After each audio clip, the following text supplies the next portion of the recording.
reconhecido. E além disso, nesse ano, 2025, a escuderia, né? Eu tava olhando investimento de 10 milhões de reais. 18? Eita, é mais, toma! Porque o Átila, além de piloto, decidiu entrar nesse meio do empreendedorismo e criar sua própria escuderia, sua própria equipe. Né? Isso, então, me parece que esse é o grande diferencial também do Átila, além de ser um piloto, claro, que muita gente conhece, porque ele já acumulou mais de 50 pódios. Não estava vivendo estresse suficiente, né, PG? Exatamente. Já não estava sob adrenalina forte, né? Resolveu, vou colocar mais uma coisa. E não vou falar aqui que ele é marido da Renata Fã, porque eu combinei com ele que não falaria isso. Mas eu quero começar te provocando, que é o seguinte... Essa semana, aliás, semana passada, tá fazendo uma semana agora, o mineirinho, grande nome, Sandro Dias, veio aqui para Porto Alegre, colocou um skate na rampa do centro administrativo, um prédio icônico, histórico da cidade, uma descida de 70 metros. O que é que um piloto da Stock Car vai fazer aqui em Porto Alegre diante desse desafio? Vamos colocar o carro exatamente onde? É isso que eu quero saber. A gente podia ter descido a rampa com o carro. Né? Toma! Já não duvido de mais nada. Mas sabe, Átila, que uma coisa que me chama muito a atenção, isso de tu criar a tua própria escuderia, é um passo assim muito interessante, muito ousado, muito arrojado, né? E a primeira coisa que me vem à cabeça, Kelly e Gabriel, não sei se a vocês também, o Átila se acostumou a andar a 270 km por hora, né, na Stock Car. A minha primeira dúvida é se isso te torna uma pessoa mais blindada ao medo. Inclusive quando tu vai tentar em outros meios, porque empreender dá medo, né? Criar uma escuderia nova, pode dar errado. Tu sente que tu te torna uma pessoa mais corajosa por conviver com o risco toda semana na Stock Car? Eu acho que não com medo, né? Com frio na barriga, né? Eu costumo dizer que a gente tem aquele frio na barriga. Quando você para analisar todos os cenários, você fica meio louco. Então você, como esportista, aprende a lidar com os desafios e saber que você tem que performar mesmo num cenário sobre estresse. Eu acho que o atleta ele lida muito com esses momentos. Eu fiquei vendo ali a descida do Mineirinho, realmente você fica pensando o que passa na cabeça, né, do atleta, o que ele faz, como ele se prepara, né, porque ali no caso tem um risco até de se machucar, não é só... Ele falou de morrer ontem, ele falou pra nós. Dependendo de como cai e tudo mais. Claro. Então... você aprende a lidar com isso e algumas outras coisas ficam mais fáceis de você tomar uma decisão, de como você analisa o risco e tudo mais. A minha história com a escuderia Bandeiras foi mais ou menos assim, eu já estou muito tempo na Stock Car, eu queria fazer uma mudança de equipe, né, de uma estrutura tal, queria novos ares, e aí fiquei analisando as possibilidades e um dia eu estava em casa, eu falei, por que eu não monto minha equipe, né, com as minhas ideias e tudo mais, porque às vezes eu sempre corri por alguma equipe, né, e eu nunca fui contratado e recebi salário, eu sempre captei os patrocínios e aí eu ia numa equipe e com esses patrocinadores eu contratava a equipe, né? E basicamente eu corria por ela. São dois formatos, tem dos dois jeitos. Mas eu sempre já gostei um pouco mais desse risco, né? Do lado de falar, todo final de ano eu sou desempregado, todo final de ano eu tenho que ir para campo de novo, me já vender. Tinha um lado empreendedor já muito tinha um lado, claro. Porque basicamente também, assim, se eu faço um bom trabalho, eu vou ganhar um salário maior que todos os outros pilotos. Se eu fizer um trabalho ruim, provavelmente eu vou ganhar muito menos, né? Então, você sempre está numa situação um pouco mais desconfortável, né? Descoberta. Mas foi o jeito que eu sempre segui. E aí, avaliando as opções, eu falei, por que eu não monto minha própria equipe? Avaliei prós e contras. E eu vi que tinha mais prós do que contras, né? Os contras, eu fui falar com aquelas pessoas que realmente poderiam ter, porque assim, eu poderia ter um conflito de interesses com o patrocinador, então eu peguei meus principais patrocinadores, falei com eles, todos me apoiaram, porque sabem um pouco de como eu gosto de fazer, minha mentalidade no mundo dos negócios, familiares, tudo mais tal. Então, aquilo ali, pô, tive muito mais apoio do que pessoas falando, não faça, né? E em questão, então, tipo, daí, do dia que eu tive a ideia para o dia que eu comprei a equipe, foram 15 dias. Então, assim, foi um negócio muito rápido. E aí... Nossa, e tu não considera que tenha sido um impulso? Não, foi bem pensado? Foi bem pensado. Em 15 dias tu acha que conseguiu amadurecer bem uma ideia? Sim, porque eu já vivo nesse ecossistema há muito tempo, né? Uhum. O que eu não sabia, o que eu não tinha. E o tempo não me daria isso. Realmente os números do tamanho do investimento, do tamanho de tudo que estaria envolvido, né? Mas eu tenho uma boa noção porque eu já vivo nesse mundo há muito tempo, né? Mas eu nunca estive do lado de ter uma equipe. Então, como que é o operacional de uma equipe, né? O lado financeiro, financeiro, dinheiro e tal. Então, isso é um número que eu desconhecia. E não adianta eu perguntar para os outros. Eu sabia quantas equipes cobram, né? Então eu sei, tudo bem, aqui dentro eles operam E você tem muitas equipes ganhando dinheiro. Então, fala assim, pô, o negócio é saudável, né? Provavelmente o meu primeiro ano vai ser um ano de aprendizado que financeiramente não é um ano que eu vou buscar um resultado. Toda vez que você vai empreender o primeiro ano, você está investindo no negócio. Então eu falei, eu vou aprender no meio do caminho. Né? Mas essa é uma lição interessante também, né? Só que eu iria montar duas equipes. Uma equipe, né? Com 2 carros na Stock Car. No meio do caminho, apareceu o Nelsinho Piquet. Falou, pô, eu quero andar na sua equipe. Só que eu já tinha fechado com outro piloto, o Enzo Elias. E eu falei, então por que não montar a segunda? Cara. E aí eu fui lá e montei mais uma equipe. Tu tem 2 escuderias? Eu tenho 2 equipes. São 4 carros. Não, e aí eu fico pensando o que o PG falou.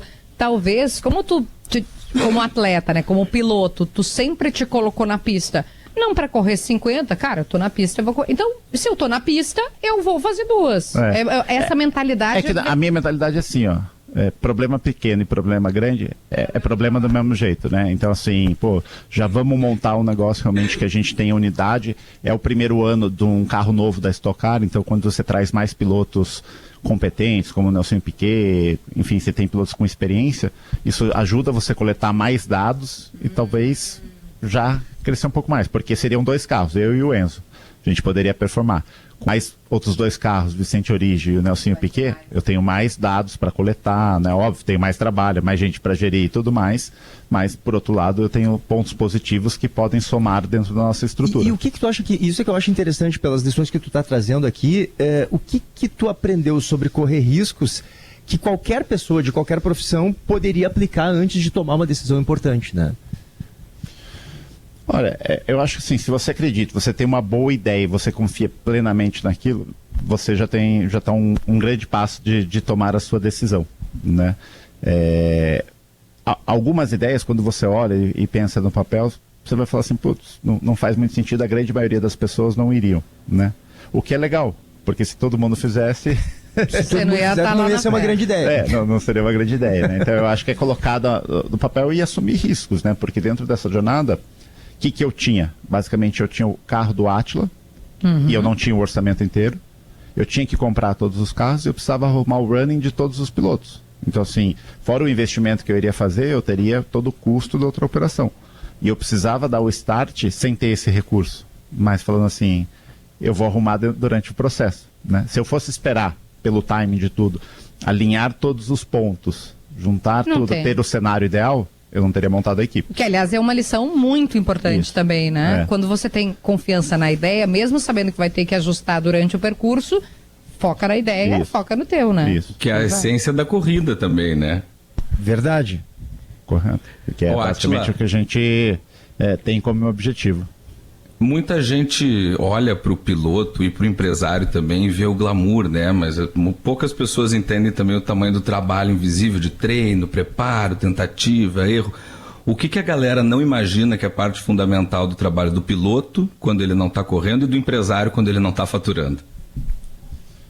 Olha, para mim foi uma lição muito interessante, porque qual que foi o ponto que mais pegou para mim na hora de montar a equipe? O conflito de interesses.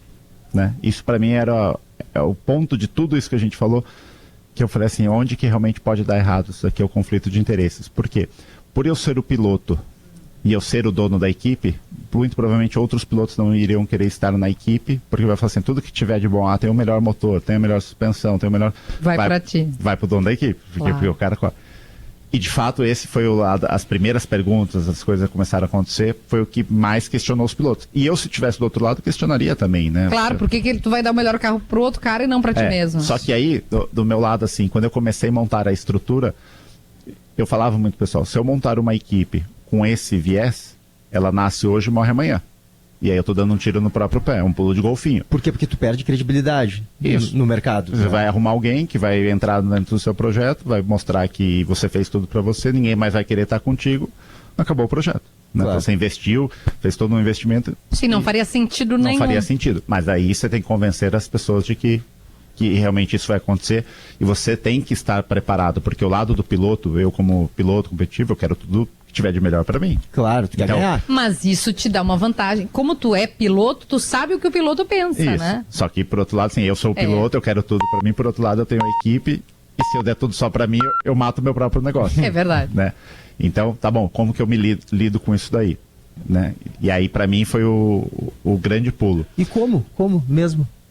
Fiz o seguinte, eu tinha muito claro comigo que eu não faria isso, né? Então, assim, ok, quando a gente foi escolher os carros, eu falei, escolham vocês, o que sobrar é meu. Tudo eu fui fazendo, escolham vocês, o que sobrar é meu. Tem que ter um desprendimento Isso. também, né? Então, beleza. Mas tá bem. E aí eu tenho que ter certeza que dentro do processo da equipe, tudo vai ser feito igual para os 4 carros. Se você tem essa certeza, tanto faz que carro você vai escolher, né? Mas até aí eu precisaria convencer os outros. Então, o que eu fiz para convencer? Primeiro que assim, eu queria montar uma equipe para ser vencedora, para disputar o título. E a gente está em 3º e 7º de campeonato de pilotos. Já no primeiro ano, em 6 corridas a gente já ganhou 2. Né? Então assim, tem ido muito bem. Mas o que faz a gente ter ido bem? Eu acho que são as pessoas. Porque no fundo, o que eu falo assim, a gente tem uma estrutura hoje que é muito bonita, é elogiada pelas pessoas. A gente montou realmente uma estrutura física, atendimento patrocinador muito legal. Mas sem as pessoas é só um prédio bonito. Né? Então, para fazer acontecer, eu precisava das pessoas. Então, a minha ideia quando eu fui montar a equipe, e isso me ajudou muito no processo de outros pilotos virem, foi assim, quem são os melhores mecânicos que eu considero dentro do Stock Car? Esses foram os primeiros caras que eu tentei trazer. E vieram. Então, assim, eu poderia ter feito uma equipe que eu sairia do início, pegando um monte de gente para treinar, vamos aprender um primeiro ano, ou saio contratando os melhores que eu acho do mercado, né? E fala assim, já vamos montar uma equipe de pessoas muito competentes e vamos, obviamente, ter todo o processo de entrosamento, de montar um projeto do zero e tudo mais, ter que dividir energia dentro do processo. Mas eu optei por esse caminho. Então eu trouxe muitas pessoas boas, isso trouxe uma confiança para o mercado, falou, pô, o cara está trazendo gente boa, então quer dizer que o projeto realmente é para ser algo grande, né? E aí, para mim, foi ter pessoas com credibilidade. E aí, quando foi 4 carros, eu falei assim, eu preciso ter um chefe de equipe que realmente tenha credibilidade dentro do mercado e que os outros pilotos tenham certeza que esse cara, pela experiência dele, pela credibilidade dele, não vai deixar com que o Átila puxe a sardinha. E aí eu fiquei pensando nesse nome. Eu falei, pô, quem que é? Me veio um nome. Eu falei, pô, esse cara não vai vir. Vou perguntar, né? Tava aqui, já tô... E aí eu fui conversar com ele, fizemos algumas reuniões, ele aceitou, e é o Christian Fittipaldi. Então, o Christian Fittipaldi, que vem da família mais icônica do automobilismo brasileiro, já correu de Fórmula 1, Fórmula Indy, NASCAR e tudo mais, hoje é o nosso chefe de equipe da Escuderia Bandeiras, e aí sim, fica muito mais tranquilo, porque ele coordena todo o mimimi dos pilotos, né? Mas aí tem uma coisa muito interessante que tu está dizendo, que a gente está usando essa conversa, como será aqui, né, no Talk, no Caldeira, que é ver que tipo de lições a gente tem no esporte, na tua atividade, né, no automobilismo, para alguém que vai empreender ou para sua vida mesmo. E tu tá me dizendo que, cara, investimento de 18 milhões, o que mais pega são as pessoas. Você pode ter o melhor carro, o melhor motor, se você não tiver as pessoas certas, não vai funcionar. Correto. Senão é um investimento, se você não tiver pessoas capacitadas, comprometidas, né, engajadas com todo esse ambiente, você fez um investimento em vão. Então, eu acho que o maior poder de qualquer empresa, de uma equipe, são as pessoas que nela estão, é a cultura que você vai criar, né? Então, é nisso que a gente tem focado bastante. Com isso também é onde a gente quer chegar com a equipe, é onde nenhuma outra equipe até o momento alcançou, né? Por isso a gente tem feito diversas visitas, porque a gente quer criar um ecossistema de negócios, né? Porque o esporte se trata sobre isso. Eu, como piloto, sempre vou querer vencer, eu nasci, cresci correndo e tudo mais, né? Tenho o privilégio de poder viver disso, que é o que eu gosto de fazer, né? Mas o ecossistema de corrida é um ambiente de inovação, porque você está falando de desenvolvimento de carros e tudo mais, e de negócio. As empresas que estão lá para fazer negócio. Claro, né? claro. Então a gente precisa ter muito essa mentalidade, esse desprendimento de falar assim, ok, eu gosto de fazer isso, é uma corrida de carro, tudo, mas o negócio principal desse esporte aqui são negócios e relacionamentos, né? E com isso eu tenho feito várias visitas, conhecidos... Tá aqui no Caldeira. Na verdade, o Caldeira foi justamente isso, foi meu time que... Eu não conhecia o Caldeira, né? E aí o pessoal do meu time lá que foi desbravando tudo, falou, tem um projeto legal lá que é o Instituto Caldeira, a gente veio conhecer e eu fiquei encantado. Depois a gente precisa criar alguma coisa parecida Eu com isso vi aqui. que a ideia é reproduzir algo pelos teus vídeos que eu tava vendo no espaço lá, eu acho que conversa com um pouco essa proposta, é né? isso daí. E aí tá essa troca de informações aprendendo. Então hoje pra mim é um dia muito legal, porque eu vou aprender muita coisa. Eu vou passar um pouco dos meus ensinamentos, mas acho que o mais legal de tudo também é que eu vou aprender bastante com grandes empresários, pessoas, ter uma outra visão de mundo, que às vezes dentro só do meu ambiente a gente não tem esse conhecimento. Ó, mais uma lição que eu peguei aí, aprender, né? A gente olhar para as coisas com olhar de aluno, né? Não vir para cá. Tu é um palestrante aqui, tu é uma das estrelas, mas diz que veio para cá para aprender. Sim. Outra lição A gente tem que estar fica, aberto né? às novidades e capturar conhecimento. Conhecimento nunca é demais. Eu tô muito feliz, quero te agradecer imensamente por tu ter vindo aqui ao nosso estúdio, que tá lindo, aliás. Venham na live, gente, no YouTube de GZH. Átila, obrigada pela tua presença.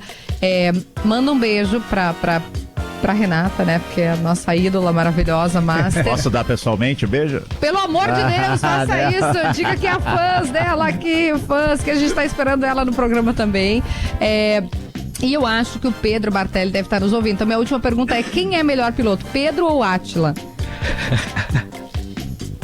Hoje, eu vou falar o Átila, porque ele já foi piloto. Eu sei, Mas claro. empresário com certeza é ele. Beijo pro Pedro Bartelli, com certeza tá na audiência aqui do programa. Vai estar com a Átila aqui hoje à tarde. Hoje eu não vim de corre, né? Mas todos nós, volta e meia, estamos aqui de corre também pra prestigiar uma marca, um movimento gaúcho que é nosso, que nos dá muito orgulho. Obrigada por ter vindo, mais sucesso aqui. Obrigado. E volte sempre ao nosso Agradeço estado. sempre a recepção incrível que eu tenho aqui no Rio Grande do Sul e obrigado pela oportunidade. Espero Obrigado, vocês Átila. numa corrida quando a gente estiver aqui no Sul. Podemos, né, Vai PG? ser um prazer, é Tu muito já legal. pensou? Nossa, Vocês podiam fazer um programa, gente dando uma volta no carro. Hein? Uma volta rápida, vocês vão fazendo programas de dentro do carro. Fechadíssimo. Acho legal. Claro. Se eu não tiver medinho, mas presente, eu não saudável. sei do que eu sou capaz. Cara, a gente já fez programas em situações bastante inusitadas, Acho que né? sim. Eu já fiz programa, tô pensando aqui, né? Bom, com o cavalo caramelo, mas não tava em cima do cavalo, né? Eu já vi doando sangue também, Em barco. dentro do barco. Nós já fizemos um programa dentro de pedalinho. Eu e o PG, exatamente, dentro de um Que é pedalinho. um pouquinho menos emocionante do que num carro de estoque Eu car, não sei mas- por ti, eu me puxei pra correr aquele dia, tá? Fala por Depende ti. do pedalinho, hein, PG? Não, eu me esforcei, tá, Paulo Germano? Eu me esforcei. Obrigada, Átila. Obrigado, Obrigada, prazer. seja bem-vindo ao Rio Grande do Sul.